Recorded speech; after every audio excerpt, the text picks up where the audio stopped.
What was your study and preparation strategy like? Companies that give, but if you're looking at median, you should be more in the 12 to 18 per annum range. So doing a lot of mocks, as many as one can. You have to have at least 2 years of experience. Your degree helps you for the first 2 years.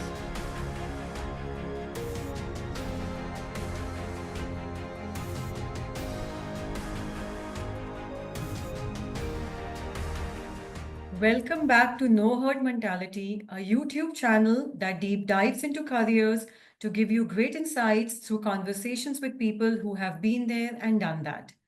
My guest today is someone whose academic credential and lineage is impeccable, is envious, is elusive to many IIT and IIM aspirants.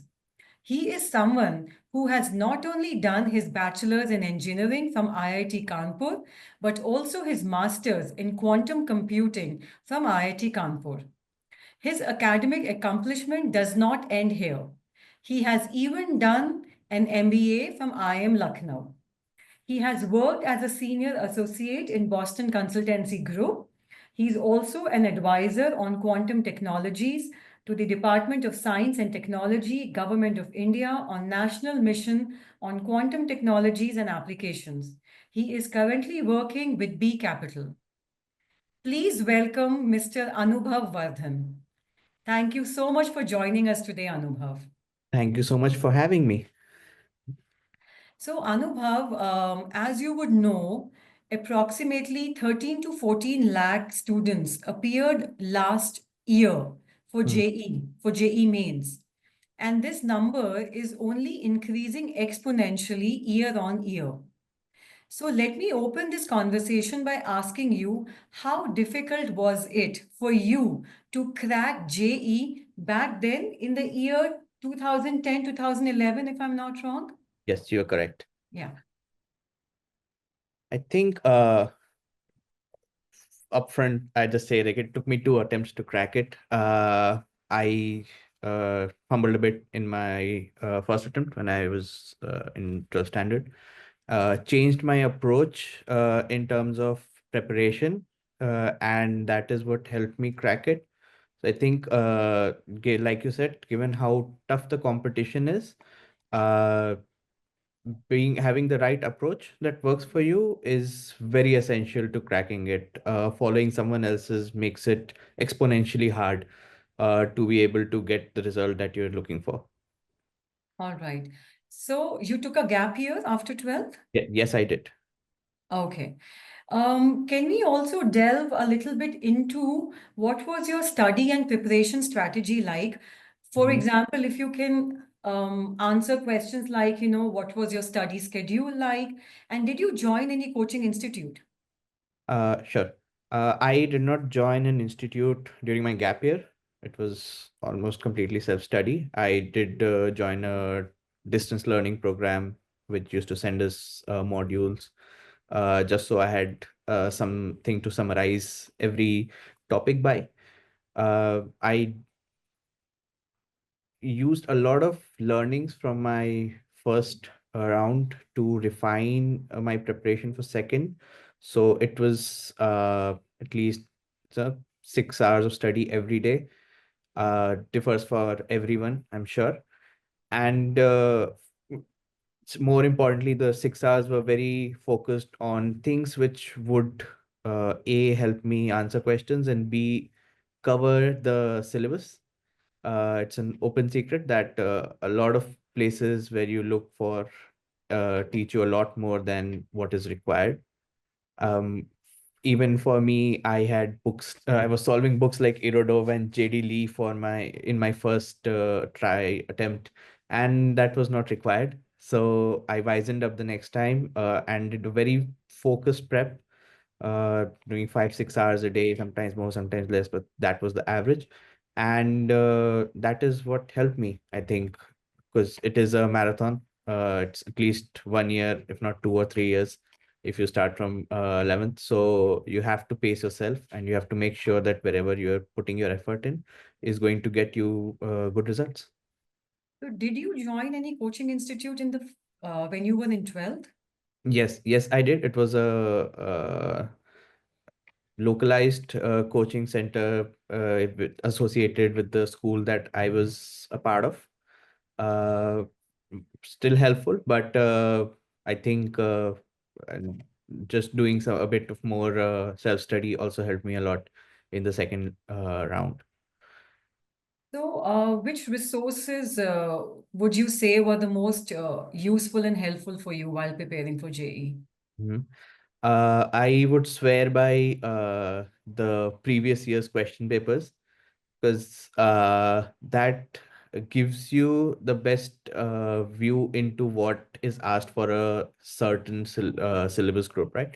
If we take inorganic chemistry, it's a vast field, but if you see, okay, these are the type of questions that have been asked before. The syllabus has not changed since the last X amount of years. So the type of questions might change, but the scope of the questions does not change. So that helped me a lot in narrowing what I had to study. Like I said, I was studying inorganic JDL, which is a university level book, in my first attempt, and I found out that everything that they asked for was covered actually in the NCRT. I mean, the syllabus was not outside of the NCRT, so that helped me a lot, especially if you're self-studying. It is easy to wander across outside your scope. So that was what kept me tightly bound, and also helped me understand, okay, I started with the objective questions, studied, and then tried the subjective questions of the years past just to see if my concepts were right.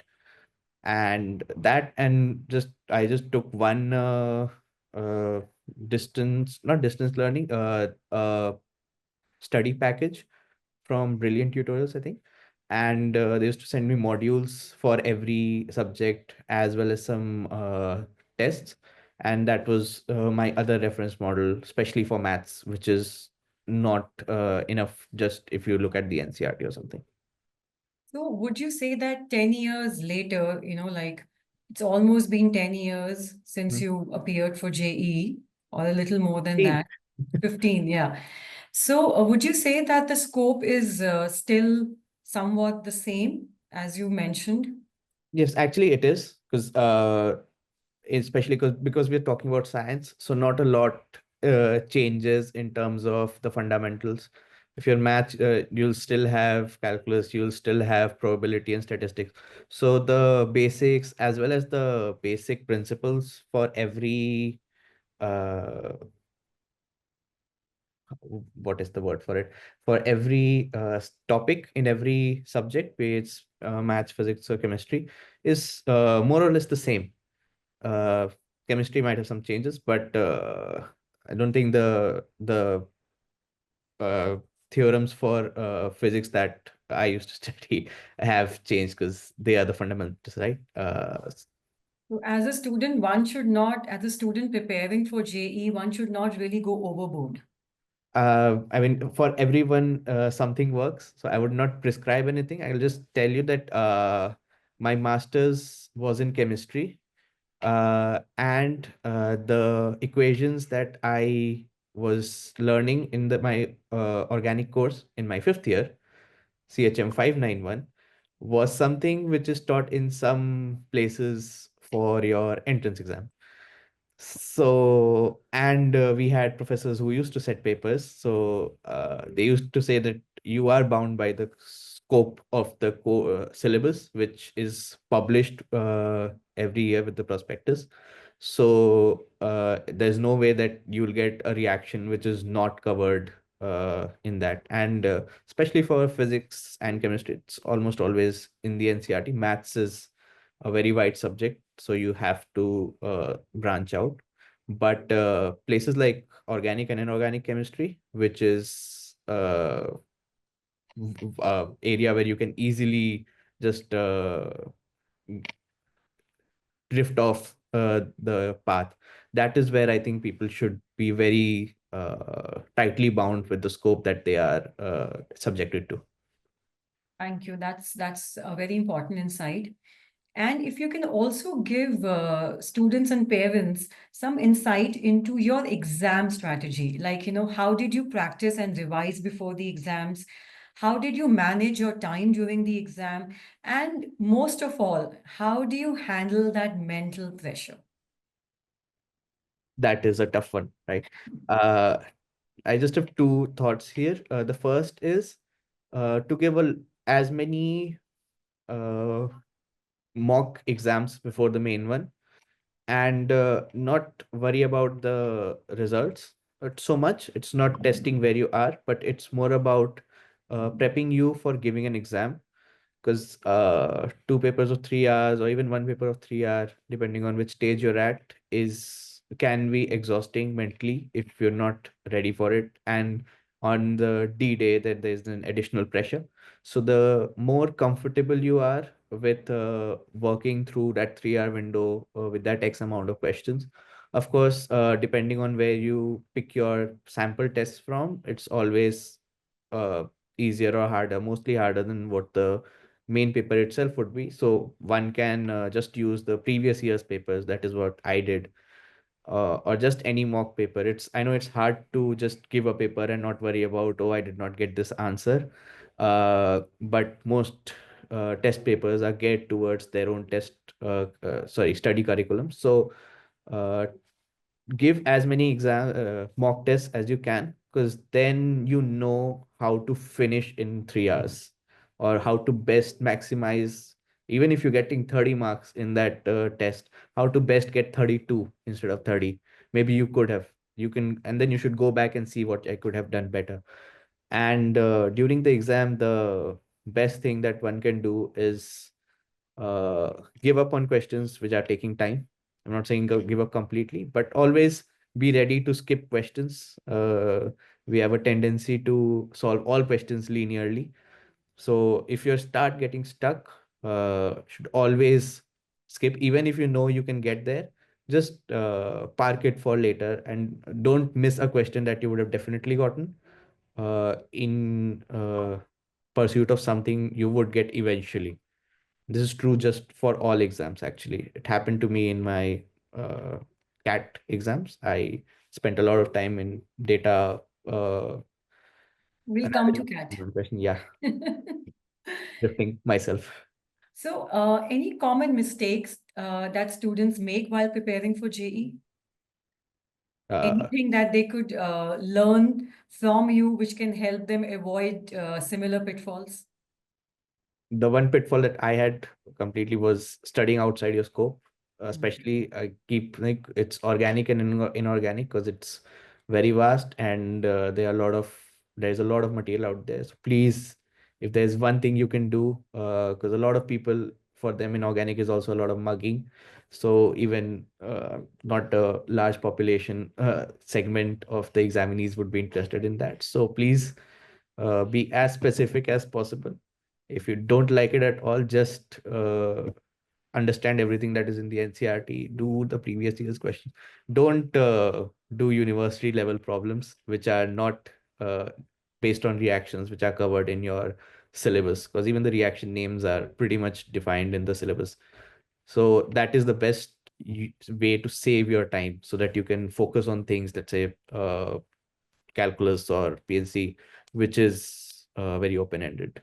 So please focus your efforts towards what you're good at, so you can get better, and know that, okay, these are the questions I'll definitely be able to solve. And for the rest, just be able to do that basic level of questions. That is, I think, in my opinion, the best way. Of course, there are people who go above and beyond that. So once you're there, keep aiming higher. Thank you. Thank you so much for sharing that input. I'm sure that's quite helpful. A lot of students who are unable to get high rank for Mhm. JE Advanced often compromise on their branch of choice to seize the opportunity to at least, do their engineering from IIT, even if they are getting a branch of their choice, say from the next best engineering college. Uh-huh. According to you, is it advisable to go after IIT because the brand has so much of net worth and value, irrespective of the branch of your choice, or or should one stick to their guns and go after the branch of their choice because that's what will matter in the long run? Another big dilemma, right? Yeah. There I would say there are two kinds of people. One who absolutely know what they want to do, and the others who are more open. I was one of them. So if you're absolutely know what you do, you should always go for a great college where it- what you want is what you're getting. Just for example, computer science in Triple IT Hyderabad is one of the best, even when you compare it to any IIT. Not the best, but like at least it's on in the top. So if you're getting that versus you're getting something which is not relevant for you, it's might be better for you if you're set on doing computer science to go there, right? Because that is an institute which specializes in what you want, and specialization is always good. If you are thinking about, okay, I'm not really sure, which I was, then I would say the strategy is to pick the best IIT that or college that you can, because then that gives you exposure. No college teaches you data analytics because it is an engineering college. But the fact of the matter is, like, half the jobs are these days, it is around data and AI, right? So you want, if you're talking just about your professional life, to maximize your chances to getting into these companies, so you want to go where most of those companies come. So if you're sitting in IIT Delhi, IIT Bombay, or any other good college, be it NIT, DC, you will know that these companies are coming. So you have an in, right? So you go there and then you can work towards getting the skill set that enables you to get the job. And the other thing is, if you get a good IIT and then you are at a place where you're not sure, even if your IIT or your department, you can get a good IIT or a good college, work real hard for one more year. The very top rankers get to change their branches wherever they want. I have batchmates of mine who were very clear, okay, they wanted to do this from one of the top institutes. They took whatever they got. They've slogged real hard for the first year, and then they changed to the branch of their choice. So Oh, it's that's a not, great insight that yes, IIT allows you to change your branch or yeah, area of absolutely, absolutely. specialization. Yes. I mean, Okay. different IITs have different rules. I'm from IIT Kanpur, wherein there was a rule that if you can always apply, and it's always a branch swap. So someone goes out, you get in.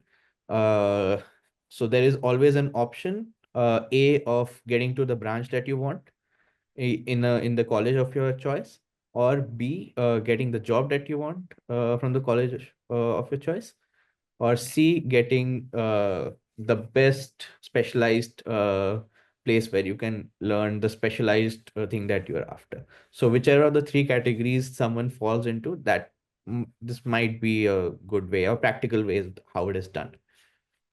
Great. That's a very, very balanced view. So, how tough was your life in IIT? Did you have a back-breaking schedule every day? Mm, Well, it depends on which courses you have selected. Like the first year, it's almost always compulsory courses, so it's the same for everyone.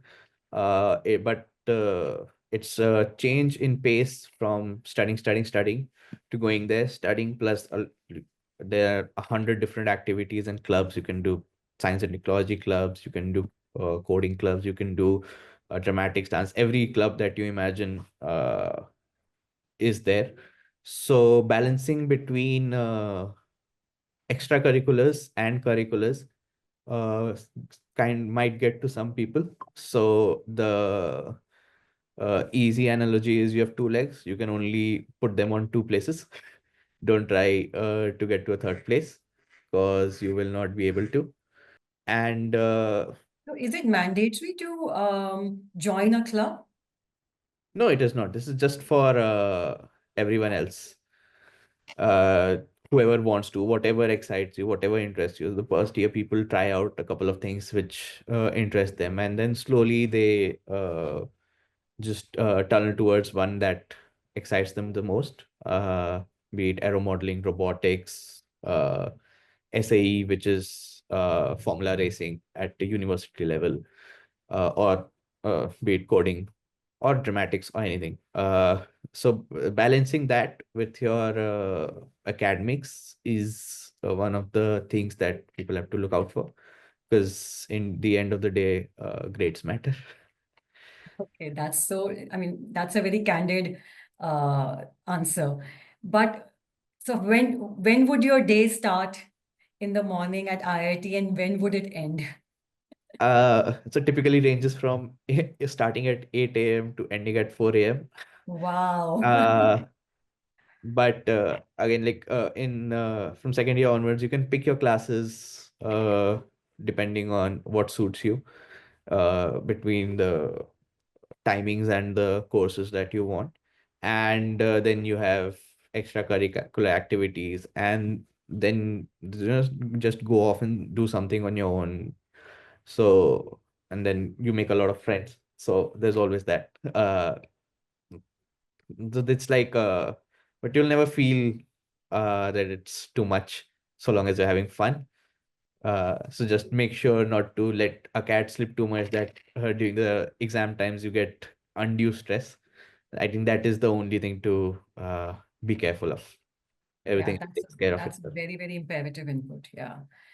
What would be your advice to students who are really working hard to ace their JEs? Uh, just works, study smart, please. Like that is what I had learned in my first year, and I might be beating the dead horse, but studying smart is the is best way to optimize your outcome, because everyone has the same amount of time. uh, so the best use you can make of your time is the best way to get better results.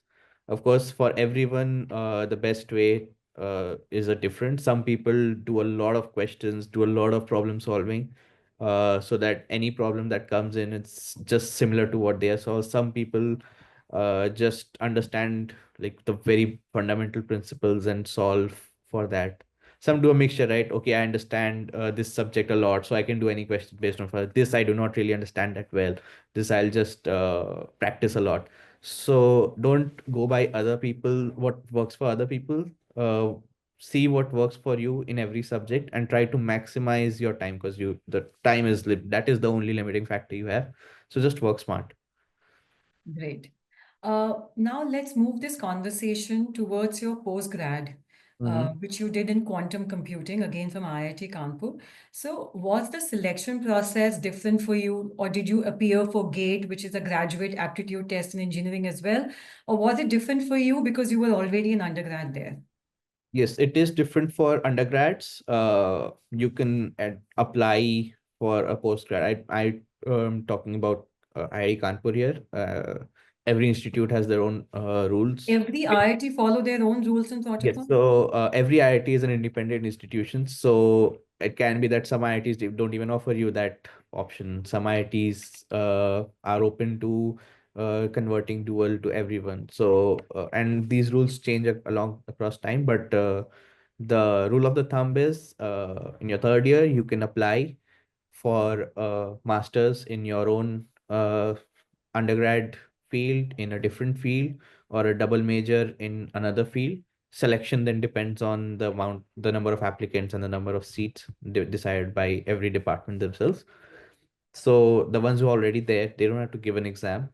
But if you want to become a teaching assistant, which gets you the stipend in your master's, you have to clear GATE. Just clear it. It's a pass or fail for every subject, for the subject that you're looking to get your master's in, and then that you're done. Ranking does not matter if you're already in there. So did you complete your Yes, GATE? yes, I did. And you did assist a teacher and earned a stipend. Yes. So you basically help the teacher with some coursework that they're doing. Uh, you become a teaching assistant for a subset of the class if it's a big class or the entire class. They usually have office hours or so on and so forth.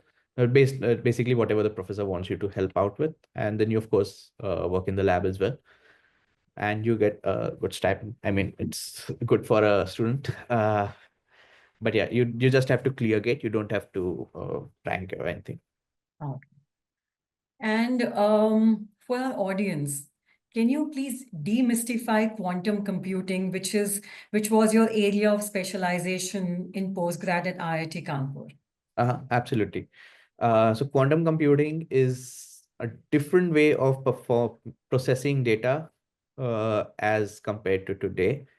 Today, it's every bit is just 0 1. It's a switch which is off or on, off or on. That is what binary code is, right? 0 1 0 1 0 1. And quantum computing takes the fact that in a quantum state, you don't really know. It don't have to be 0 or 1. It is a probabilistic world, not a deterministic one.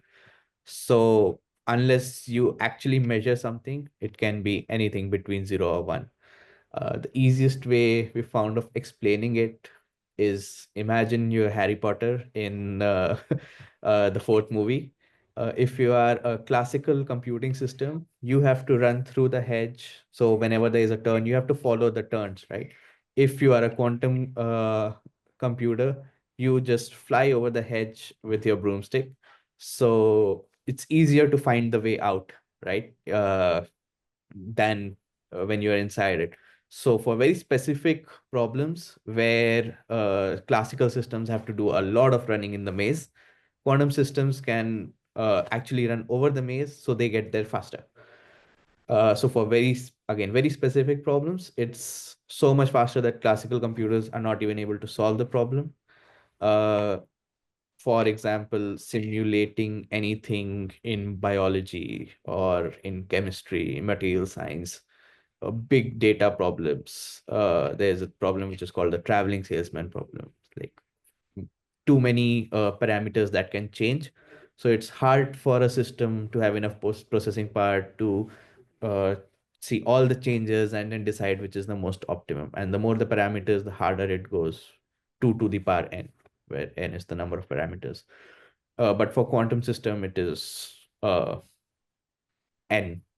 So it's much faster, and it's still in late R&D stages, but it's going to change a lot of things and help in a lot of ways, especially in medical research. So that is the where the research is, and that is what I had worked on, trying to find a way to get the best system which can best broomstick for me, which can fly fastest and get there earliest. Very well said. And I love the Harry Potter analogy. It's very relatable, I guess, to Gen Zers now. So, what was your thought process like for getting into a cutting edge science like quantum computing and work in the front end of advisory and policy making?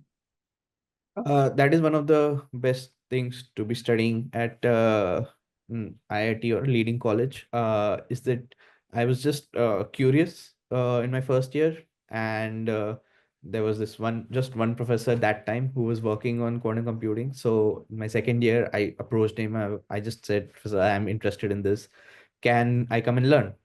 And professors are very open to people who are uh, that curious about their subject matter. So I spent a summer learning under him, and then I went on interned outside India in some R&D labs in US and Japan.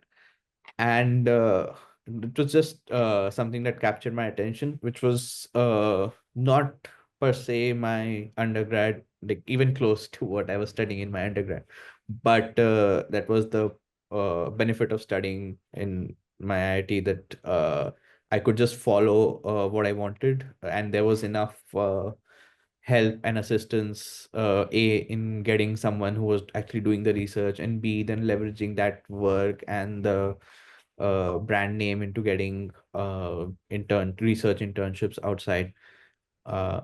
and just kept on working on that either as my main focus, or even when I was doing my job in AI as a side focus. And then eventually you know enough people, and then you know enough of your work. And when the government set up the National Quantum Mission, I was invited to be part of the advisory council. And Congratulations for that. That's a big achievement. thank you so much. So, were you sent by IIT for the R&D project? Uh, No, I wasn't. So basically, research internships, which are different from corporate internship. Corporate internships in your third year, the companies come, they select, and then you go after your third year ends.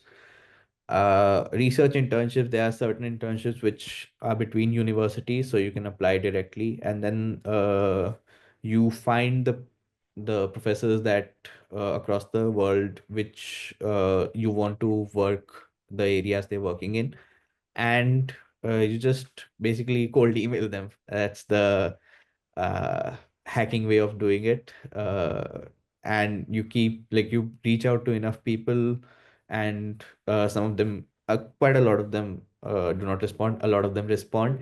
And then you pick and choose whichever one works best for the both of you. Because there are also, that's not just alignment. They have open positions for a lot of people. Funding is also an issue. Like if you go to London, you will not get accommodation, and accommodation there costs an arm and leg. So there are all those implications. So Have you to pick and fund choose. your own travel and accommodation expenses. It depends. A lot of places give you travel and accommodation and a stipend. I got all three. Some places where accommodations are not available by the university, it's very hard for professors to arrange it for you. So they'll give you stipend, they'll give you travel, and then you have to find your own accommodation. Changes where you are and what the professor's budget is, but a lot of factors come in into where you go. But what helps is if you've done some work, catching a professor in at the end of your second year, doing some independent work if you can, either or, and then using the brand cachet, which is a thing. So they are more liable to opening emails which come from certain institutes, Absolutely. as we all are. So that helps actually a lot. Yeah. But there are programs, and my batchmates had gone into many of them, which are between universities. So the your IIT will send you officially as a, Like an exchange program? it's not exactly an exchange because it is a research internship for the summer, but there are Okay. also exchange programs, which again depends on which IIT you're talking about. Okay. And you are currently serving as an advisor to the Department of Science and Technology, Government of India, on the National Mission on Quantum Technologies and Application. What is National Mission on Quantum Technologies and Application? Can you please elaborate on this? Sure, absolutely. Since quantum technology, India is not historically we have not been very good at cutting edge R&D, right? Because we were a developing country, are a developing country, but the government has said that okay, quantum is a seminal event in terms of when quantum computing comes, a lot of things will change. So we don't want to be left behind here. So every country is, it's still in our late R&D stages. Every country is investing a lot of resources. So India also created a 6,000 crore fund. We are partnering with global players like AWS or IBM who have their own quantum systems. They're doing their own primary research, setting up centers of excellences in Hyderabad and other places. Then we created clusters, let's say, where IIT Bombay and ISC Bangalore will specialize in one specific area of quantum computing. IIT Delhi and Kanpur will be in another, and so on and so forth.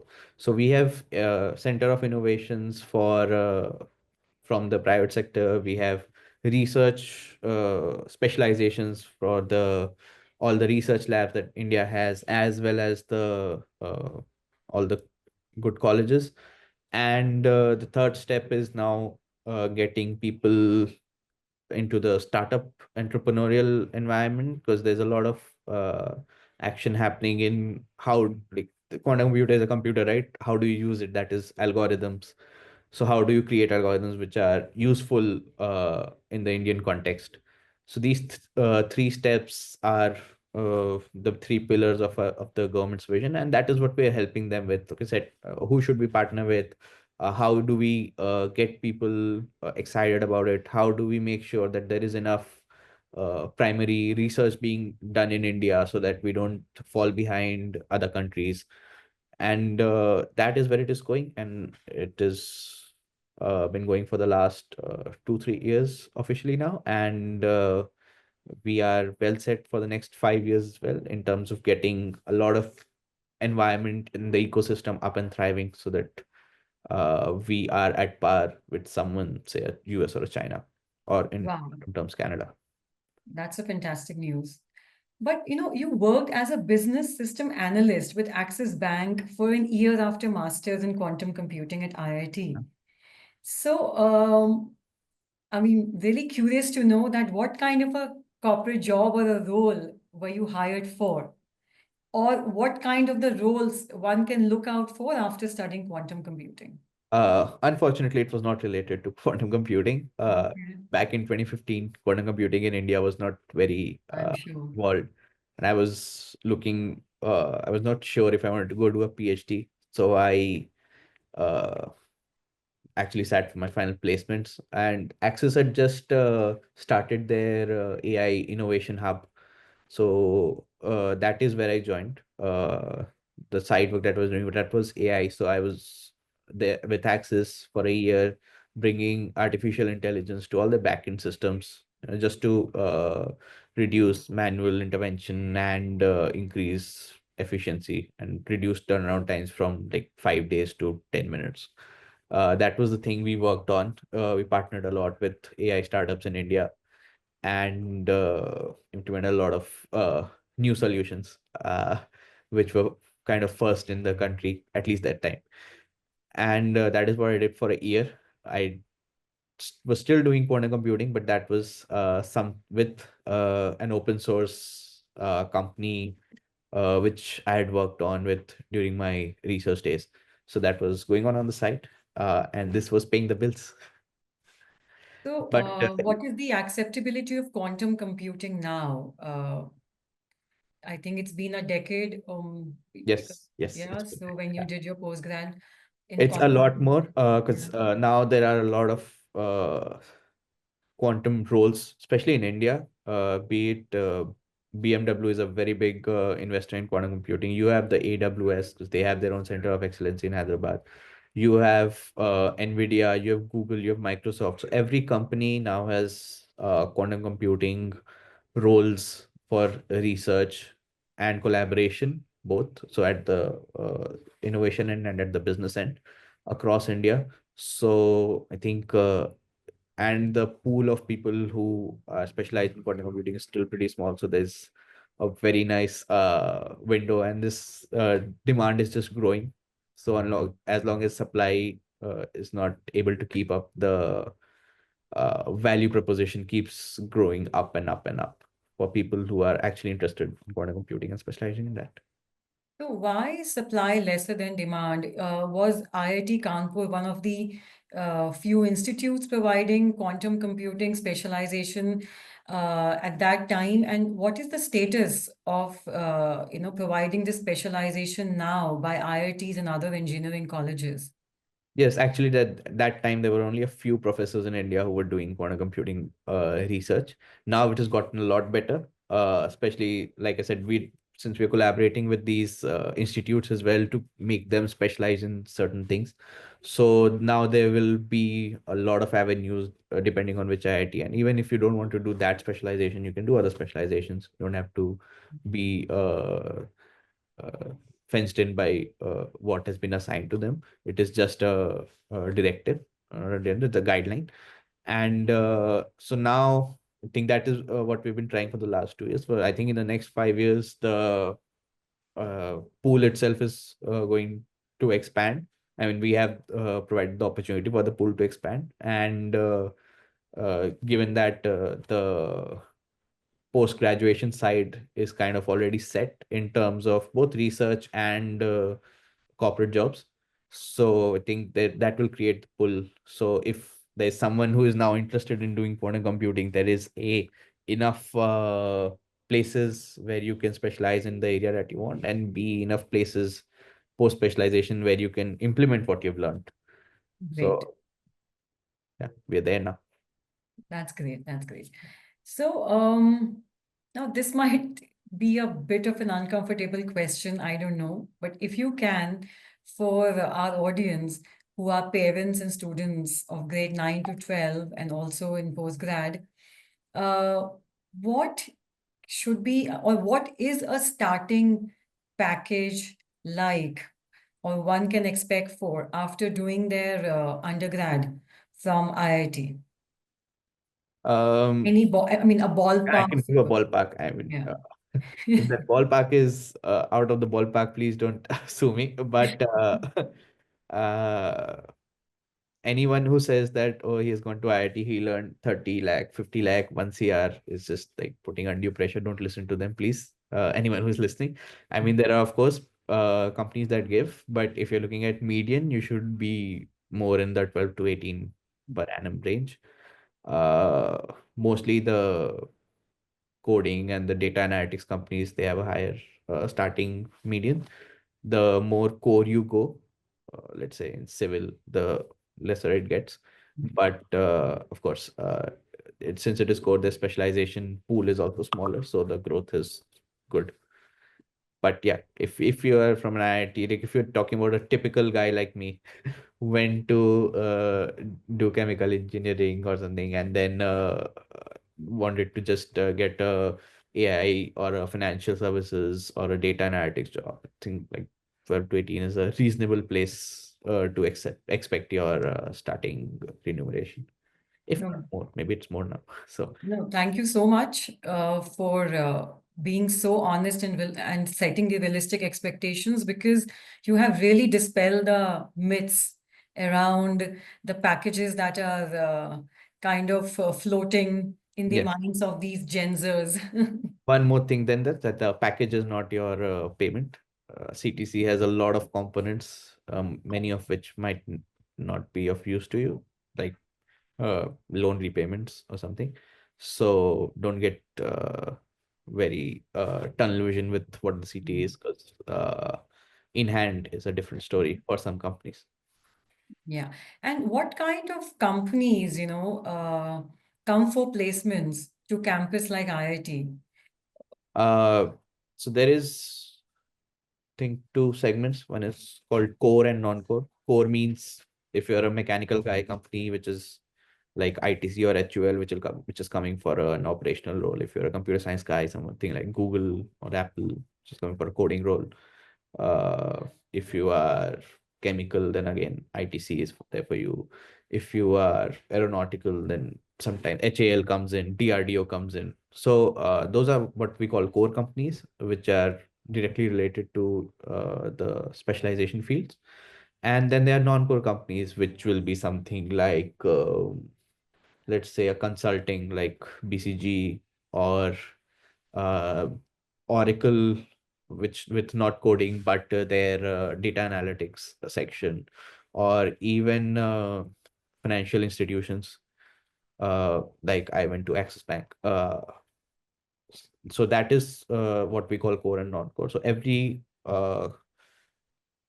specialization that an institute has will have some core companies coming in, and then there'll be a lot of analytics, consulting, financial services companies which are not related to any uh, course or specialization, maybe obliquely related to computer science first in some cases.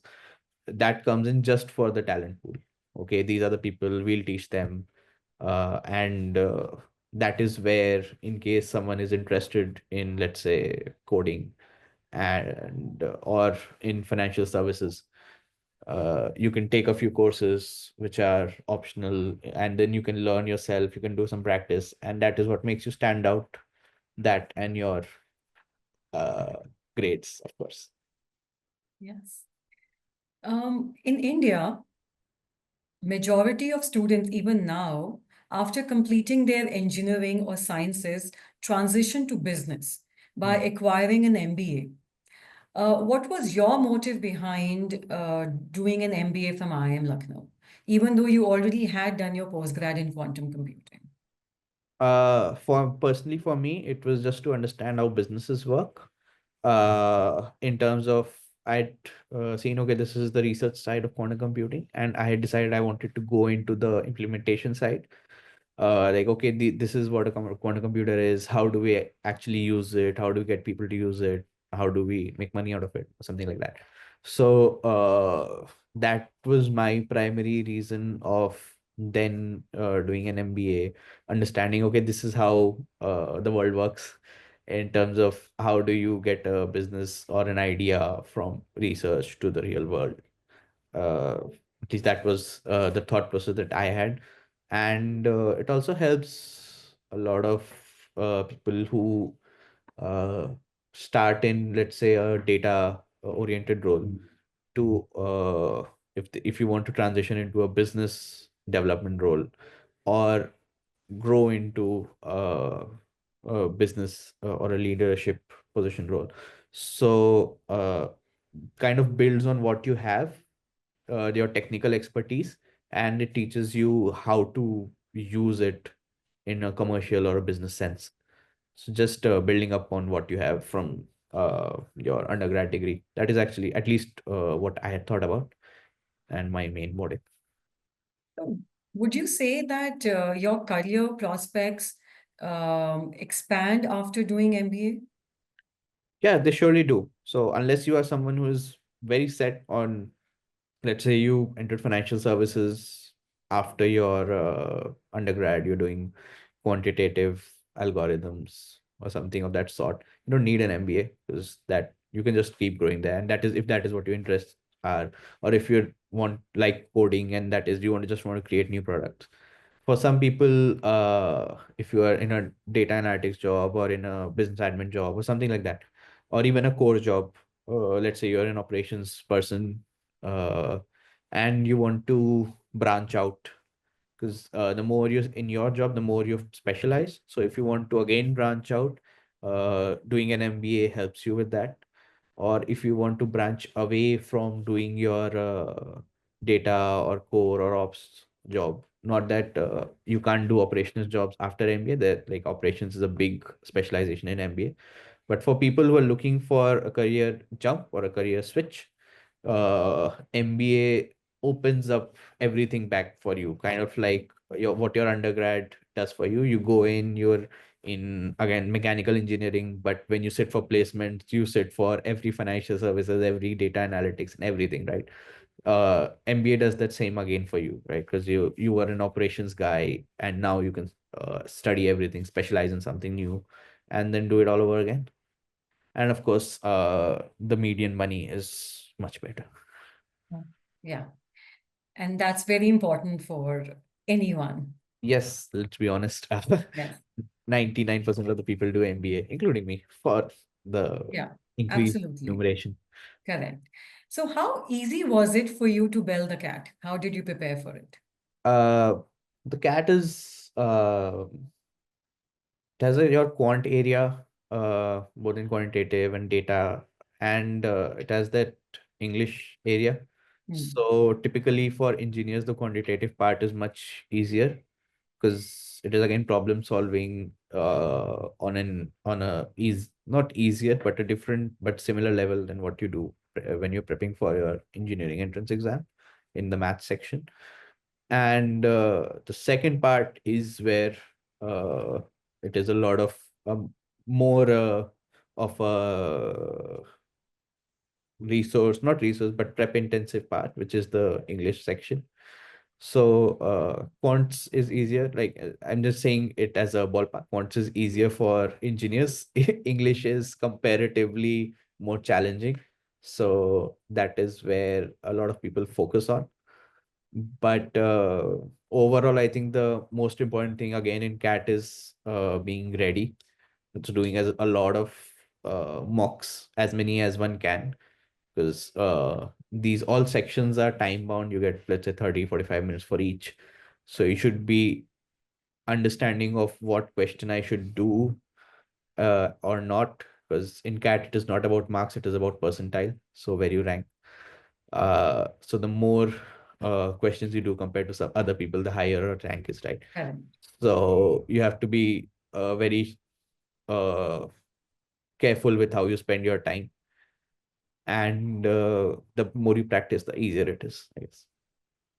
So, did you refer to any papers? Did you join any coaching institute for preparing for CAT, or was I it personally did not self-study again? join any coaching institute, but Mhm. I think it is Arun Sharma or something. So there's this guy who gives a cat every year, and he Okay. writes books for all separate books for all the separate sections. So logical interpretation, data, and He then gives more. CAT every year. Yes, just so that he can also show that, yeah, I know what I'm talking about. So he's a very senior guy. Very And interesting. so it's like almost everyone who is prepping for CAT would come across his books. So that is the easiest way to prep, in my opinion. If you are just looking for, okay, I just want to like do one and done, so he writes all the books. You can just prep. But I think even more than that is like, if you can join any test uh series and just keep doing it, because these days there are like a million resources available. Yeah, it is Arun Sharma, sorry. Million resources available for preparing. You'll have YouTube, you'll have Byju's or An Academies and videos, and giving daily sample papers. So the more you can prep by giving mock, so then you also know where you need to focus, right? Let's say you're someone whose English is good. You don't need to put in as much effort. You don't need to solve one entire book, because that is not going to help you. It's just you keep doing sample tests. That's enough of practice. Maybe for some people. For some people, their quantitative aptitude is exceptional, so they don't need to solve a whole book. They can just look up hacks on YouTube. Okay, this is the type of question we solved like this, and then the more you keep giving mocks, the easier it is to understand where you should study more if required. But that is the should be the main focus, in my opinion. Give mocks and then understand where you're lacking, and then prepare accordingly, instead of prepare from ground zero like you would do in your engineering entrance exam, because that is something no one really learns. You have to learn every topic from basics. Here a lot of topics are just implementation of what you already know. So just start backwards, see where you're lacking, then work, and then keep revisiting that hierarchy that you've made. So, mock is definitely a motto, whether IIT or whether IIM. Yes, because in IITs, it helps you with the handling the pressure, A, and B, handling the weight, like leaving questions, so Mhm. that you maximize. Again, time is the limiting factor. So, of course, there are people who can and will solve every question. That is amazing. But for everyone else who wants to maximize their marks, the way to maximize is, A, don't put wrong answers on questions with negative marks, and B, don't waste your time with questions you're not able to solve in the time you have allotted it, let's say 60 seconds or something, and leave questions you could have. Don't leave any question unread or untried, which you could have solved.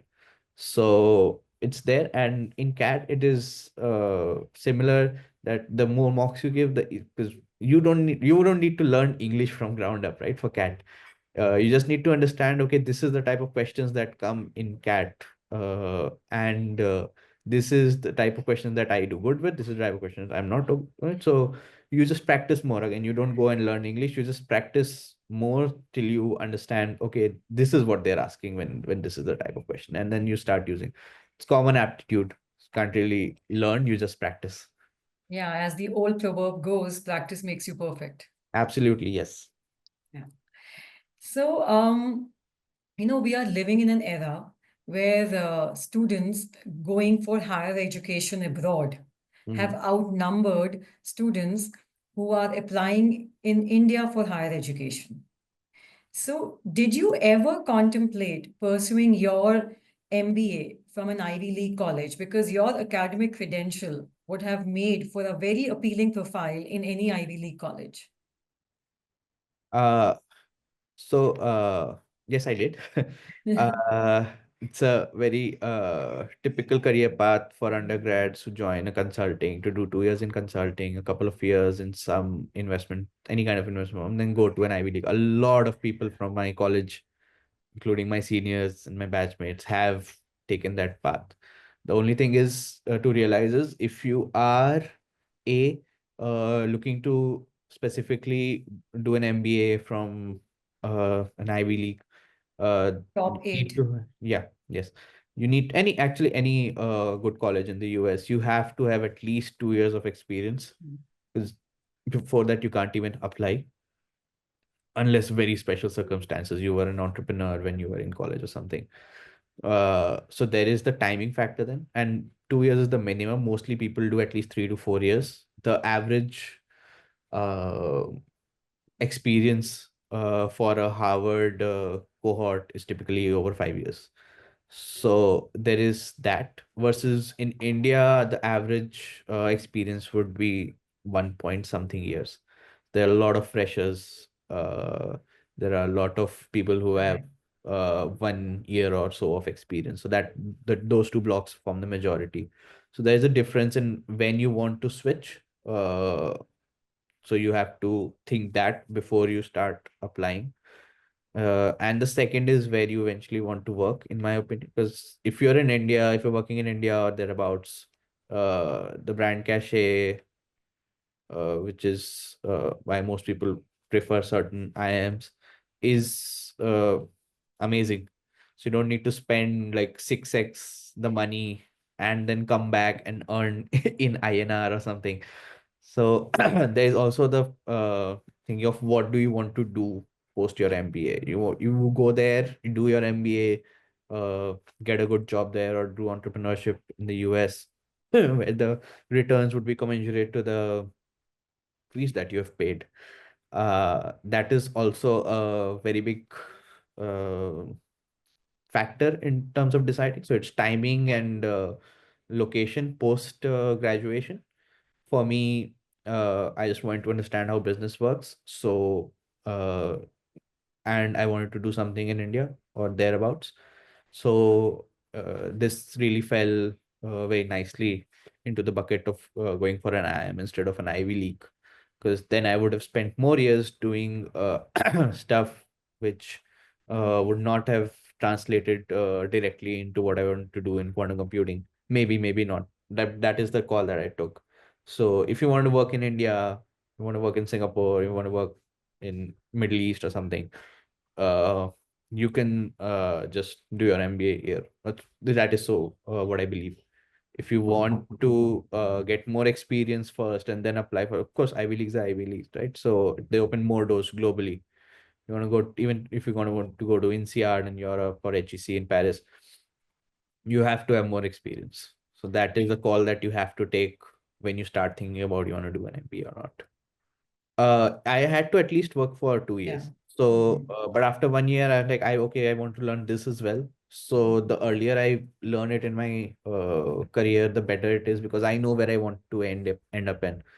For some people, and that was not doing something in the US or something like that. But for some people, it is that okay, I want to do entrepreneurship in US, okay, or I want to join a hedge fund or a investment firm in New York. Then if your end goal is something like that, then it becomes much easier for you to do your MBA from Ivy League. So MBAs are always gateways to something, right? So long as you know where your something is, you can just Okay. justify the extra time that you have to spend before doing your MBA or the extra money. And the colossal money also that you have to spend. Yes, I mean IIMs themselves are not any cheap, but yeah, it's a different tier of expenses that you have to do once you go outside. But would you say that an MBA from IIM is almost at par with an Ivy League education? It again depends on where you're looking to get a job or work later in this area in Southeast Asia, absolutely. I mean, I work for a company that hires from IIMs in or consulting companies in India and Southeast Asia, and almost all my peers in the US are MBAs and consultants. But their MBAs were either from Harvard or Booth or Penn or some top. So this is what they hire here versus what they hire there. You can do a one-to-one of, okay, this is the IIMs they hire from here, this is the companies they hire from here. The companies are almost the same, and there it is Ivy League, here it is the top IIMs. So in this region, absolutely, it actually makes more sense because a lot of uh, value that your MBA gives is the alumni network, and the alumni network of the IIMs in this region is extremely strong. So you can always have connections. You need an introduction, you can just call your batchmate or your senior or something. With Ivy League, it is very strong because they have been doing this for longer, right? So and their batches are bigger. So it's very strong in the US as well for them. So depending on again where you want to work in, but in Southeast Asia, of course. What is your opinion on foreign education for Indian students in the current context of changing geopolitics and global economy? Uh, that is a loaded question. Uh, but I think foreign education, depending on what you want to study, because if you want to do something fundamental, like if I want to do research in quantum computing, I would have always preferred to go out. It is just that the research environment there is more thriving. At least it was when I was there. It's gotten better in India, but still they are quite ahead. And the post research, like if you want to do a postdoc, you want to do a research, you want to stay in research but want to join corporate, like I want to do research for Google or something like that. That's still a lot more opportunities in the foreign countries, right? The Even if, especially if you want to do something in the core, being a mechanical engineer in Germany is a very desirable position, especially if you have specific specializations, because they spend a lot of money in doing R&D in manufacturing or something like that, in automotive, and so on and so forth. So based on what you want to do, there's always value in finding the best place for your uh, studies. A very simple example is, if you want to do postgrad in computer science, you go to Carnegie Mellon University. That they're the best by far. So it's not Harvard, it's not MIT or anything. Like, that is the consensus. So just thinking about what you want to do will open up specific places where you should go, and especially if you want to do uh, research or primary research, more importantly.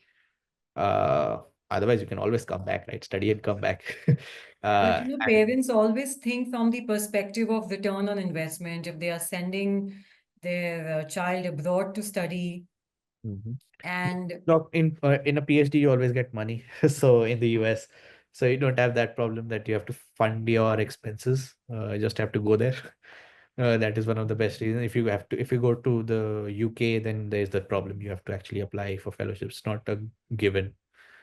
So there is that difference as well.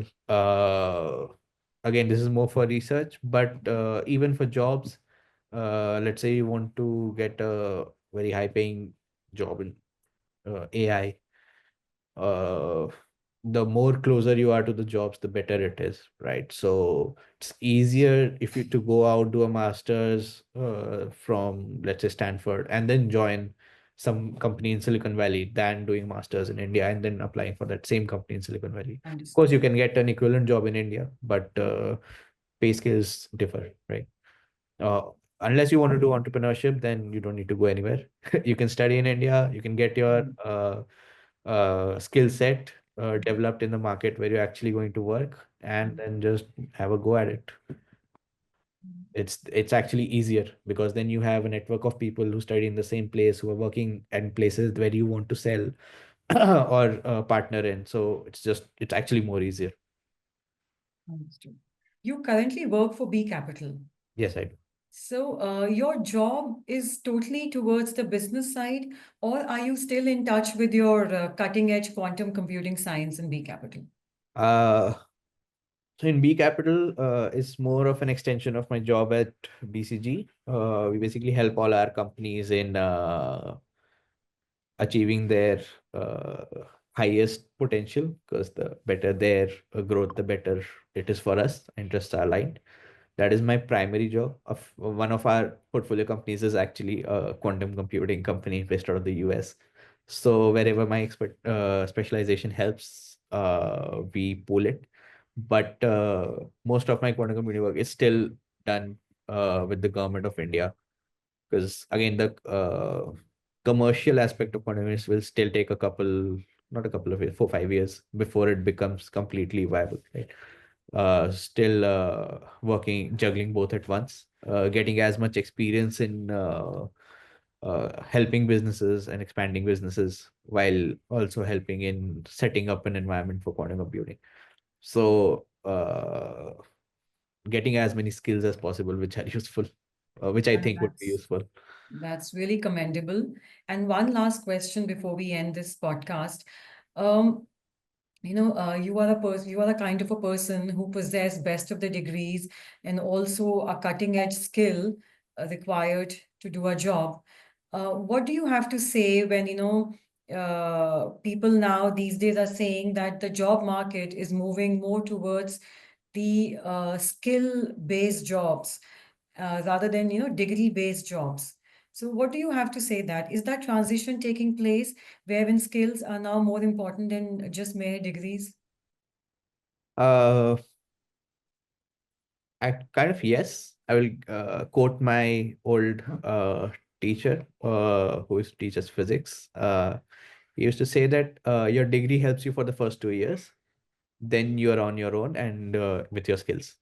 So just because you graduated from an IIT, you basically you there will be companies that are coming not because you learned something. I mean, sure, depend in core jobs you learned something, but because they believe that there's a set of students who have the aptitude to learn new things and solve the problems that these companies are facing.